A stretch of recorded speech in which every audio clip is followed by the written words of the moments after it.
Hello viewers, నేను ఇప్పుడు సోమాజిగూడలో ఉన్న doctor Tejas spine care clinic లో ఉన్నాను. హార్ట్ ఎంత ఇంపార్టెంటో మన బాడీలో అందరికీ తెలుసు, కానీ ఇంకొక మాట వినిపిస్తూ ఉంటుంది సెకండ్ హార్ట్ అని. అసలు బాడీలో సెకండ్ హార్ట్ అని దేనిని అంటారు, ఎందుకు అంత ఇంపార్టెన్స్, అవన్నీ అడుగుదాం. మనతో పాటు డాక్టర్ తేజ గారు ఉన్నారు. నమస్తే డాక్టర్. నమస్తే అండి. సో సెకండ్ హార్ట్ అని ఏ ఆర్గాన్ అంటారు? యాక్చువల్లీ ఏంటంటే మనకి మెయిన్ హార్ట్ అంటే దీన్ని హార్ట్ అంటాం. ఇది ఏమవుతుంది, ఇది బ్లడ్ పంప్ చేస్తుంది కింద లెగ్స్లోకి. మళ్ళీ అది కింద నుంచి పైకి రావాలంటే మన లెగ్ మజిల్స్ కాంట్రాక్ట్ చేయాలి, లెగ్ మజిల్స్ వర్క్ చేయాలి. మన కాఫ్ మజిల్ని సెకండ్ హార్ట్ అనొచ్చు, లెగ్ మజిల్స్ని. సో ఏమవుతుంది, కిందకు వచ్చిన బ్లడ్ మళ్ళీ పైకి పంప్ అవ్వాలి కదా.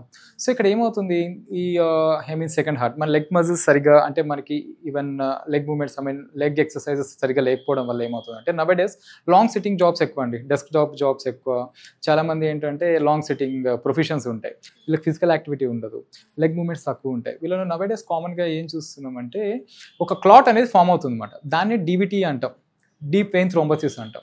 అంటే ఏ ఫిజికల్ యాక్టివిటీ లేకుండా అవర్స్ టుగెదర్ కూర్చోవడం, ఎక్కువ ఫిజికల్ యాక్టివిటీ లేకపోవడం, long standing or long sitting, ఎక్కువ వాకింగ్ ఉండదు, ఏ ఫిజికల్ యాక్టివిటీ ఉండదు, లెగ్ స్ట్రెచెస్ చేయరు. సో దీనివల్ల మనకు వచ్చే ప్రాబ్లం అన్నమాట, ఒక క్లాట్ ఫామ్ అవుతుంది. దాన్ని లెగ్ మజిల్స్ లో ఫామ్ అవుతుందా క్లాట్? డీప్ వెయిన్ లో మనకి లెగ్ మజిల్స్ లో వెయిన్స్ దాన్ని అది వేరే. సో దీన్ని డీప్ వెయిన్ థ్రోంబోసిస్ అంటాం అన్నమాట.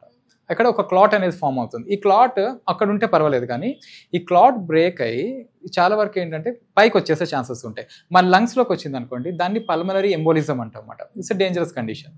ఇది మనకి 2.5 lakhs per year cases report అవుతున్నాయి ఇప్పుడు ఈ ప్రాబ్లం వల్ల వచ్చే కేసెస్ అన్నమాట.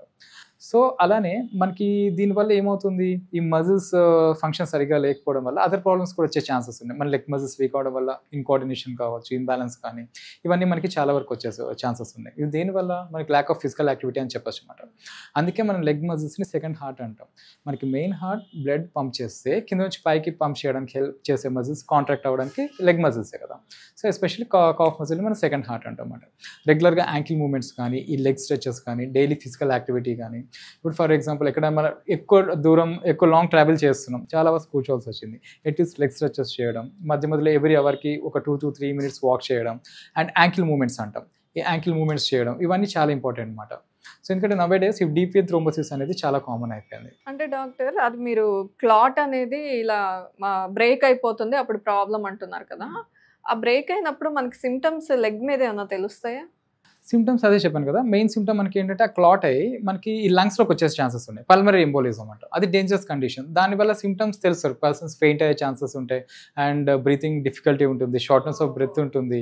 దాంట్లో చేంజెస్ చాలా ఉంటాయి, మనకు వస్తాయి, వాళ్ళకి తెలిసిపోతుంది. ఇట్స్ ఎమర్జెన్సీ కండిషన్ అని చెప్పొచ్చు మనకి. అంటే అర్లీగా ఎలా డిటెక్ట్ చేయొచ్చు మనకి ఆ లెగ్ లో మజిల్స్ లో క్లాట్ ఉంది అనేది, కానీ ఆ ప్రాబ్లం ఉంది అంటే కొంతమందికి ఎర్లీగా డిటెక్ట్ అంటే కొన్ని సిమ్టమ్స్ చూపిస్తుందండి మనకి. ఇందులో వాకింగ్ ఇంబ్యాలెన్సెస్ కానీ, లెగ్ మధ్యలో పెయిన్స్ వస్తాయి చాలా వరకు, ఈ క్రాంప్స్ రావడం కానీ, ఇవన్నీ కనిపిస్తుంటాయి. బట్ కామన్ గా ఏంటంటే ఈవెన్ మనకి మేజర్ గా అయినప్పుడు మాత్రం ఇప్పుడు చెప్పాను కదా, పల్మనరీ ఎంబోలిజం అనేది చాలా కామన్ గా ఉంటుంది. సో దీనివల్ల అలానే మనకి కాఫ్ మజిల్స్ లో పెయిన్, కాఫ్ మజిల్ వీక్నెస్ ఉంటుంది. సో సిమ్టమ్స్ కొంచెం కనిపిస్తుంది. అంటే ఏ ఏజ్ గ్రూప్ లో చూస్తాం ఎక్కువ? నవేడేస్ ఇది కామన్ అండి, పర్టికులర్ గా ఈ ఏజ్ అని ఏం లేదు. అబౌట్ 30 years చూడొచ్చు మనం. అబౌట్ 30 years ఎవరిలో వచ్చే ఫిజికల్ యాక్టివిటీ ఎవరికైతే తక్కువ ఉంటుందో, లెగ్ మూవ్మెంట్స్ ఎవరికైతే తక్కువ ఉంటాయో వాళ్ళలో వచ్చే ఛాన్సెస్ చాలా ఉంటాయి. సో పేషెంట్స్ మీ దగ్గరికి ఈ ప్రాబ్లమ్ తో వచ్చే వాళ్ళు ఉన్నారా? డీప్ వెయిన్ థ్రోంబోసిస్ తో మా దగ్గరకు వచ్చే కేసెస్ తక్కువేనండి, చెప్పాలంటే చాలా తక్కువ కేసెస్. సో ఈ ప్రాబ్లం గురించి అవేర్నెస్ ఇచ్చారు, కానీ మీ క్లినిక్ లో ఎప్పుడు స్పైన్ ప్రాబ్లమ్స్ తో ఉన్న వాళ్ళు ఉంటూ ఉంటారు. ఇప్పుడు ఎవరైనా ఉన్నారా, ఎట్లాంటి ప్రాబ్లమ్స్ తో ఉన్నారు? ఉన్నారండి. ఇప్పుడు మనకి L4 L5 లో డిస్క్ ప్రొట్రూషన్ అంటే సెంట్రల్ కార్డ్ కంప్రెషన్ అంటాం. ఇది యాక్చువల్లీ బెడ్ రిడన్ కేసు అని చెప్పొచ్చు అనమాట. ఆయన వాష్రూమ్కి వెళ్ళాలన్నా ఒక ఇద్దరు సపోర్ట్ తీసుకోవాలి, బయటికి రావాలన్నా ఒక ఇద్దరు సపోర్ట్. ఆయన ఒక 5 minutes కూర్చుంటే లెగ్స్ 2 నంబ్ అయిపోయి మళ్ళీ కూర్చునే స్టేజ్ అనమాట. సో అదే కేసు మీకు చూపిస్తుంది. It's lumbar spondylitis అనొచ్చు కామన్ గా. ఓకే, పిలుద్దామా?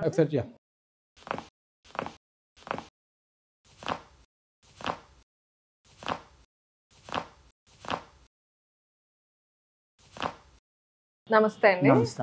మీ పేరు? సత్యనారాయణ. ఓకే, ఈ ఊరేనండి? ఎక్కడి నుంచి వచ్చారు?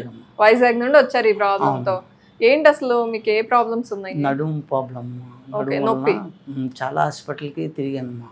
ఏం వాళ్ళు చాలా ఆపరేషన్ చేస్తా అన్నారు, కానీ 50% అవుతుంది, కానీ పూర్తి రికవర్ అవ్వదు అన్నమాట.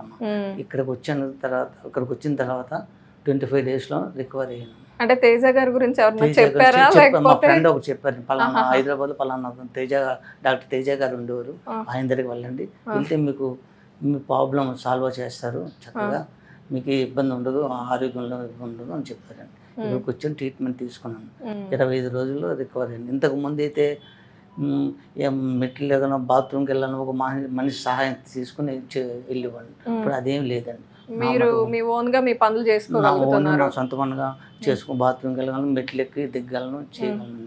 దానివల్ల ప్రాబ్లం డాక్టర్ గారి వల్ల నేను చాలా రికవర్ అయ్యానండి.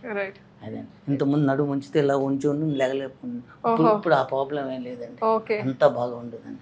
90% రికవర్ అయ్యాను. సో తేజ గారు ఈయన సివియర్ కండిషన్ తోనే వచ్చారా మీ దగ్గరికి? ఆల్మోస్ట్ ఇంతకుముందు మీకు బెండింగ్ రాలేదు, ఇప్పుడు బెండ్ చేయడానికి వస్తుంది. ఇప్పుడు బెండ్ చేయడం అవుతుంది, మళ్ళీ మామూలు అవుతుందండి. అసలు ఇంతకుముందు కొంచెం కూడా బెండింగ్ లేదు. ఓకే, కొంచెం కూడా బెండ్ అయ్యేది అసలు బెండ్ అయితే అసలు అంటే ఇంకో మంది సహాయం తీసుకుంటాం. ఇంతకుముందు ఏంటంటే ఇలా నుంచోవాలంటే ఒక ఇద్దరు సహాయం ఉండాలి, ఇప్పుడు ఒకరే వస్తున్నారు ట్రీట్మెంట్ కి, నడవగలుగుతున్నారు. ఇక్కడికి వచ్చినప్పుడు ఏంటంటే ఒక ఇద్దరు హెల్ప్ తో వచ్చేవారు. లాస్ట్ ఒక 2 weeks 1 week నుంచి ఆయన ఒకరే వచ్చి ట్రీట్మెంట్ తీసుకొని వెళ్తున్నారు. ఓకే, అంటే ఇంకా ఉందా, ఇంకా క్లియర్ చేయాల్సింది? ఇంకొక 2-3 సెషన్స్ ఉన్నాయండి. మాక్సిమం ఇప్పుడు 90% బెటర్ గానే ఉంది. ఓకే, ఇప్పుడు ఇంతకుముందు నుంచి ఉంటే మీకు కాళ్ళు తిమ్మిర్లు వచ్చాయి కదా, ఇప్పుడు కాళ్ళు తిమ్మిర్లు బాగా లాగిస్తుంది, ఇప్పుడు అదేం లేదండి, చక్కగా ఉంది, హ్యాపీగా నడవగలుగుతున్నాను, చేయగలుగుతున్నాను, ఏదైనా మొయ్యగలుగుతున్నాను అన్నాను. ఓకే అండి, అంటే ఇట్లాంటి ప్రాబ్లమ్స్ తో చాలా మంది ఉంటారు. ట్రీట్మెంట్ తీసుకున్న వాళ్ళు చెప్తే ఇంకా బాగా నమ్మకం కుదురుతుందని మీతో మాట్లాడించడం. థ్యాంక్ యూ సో మచ్ అండి.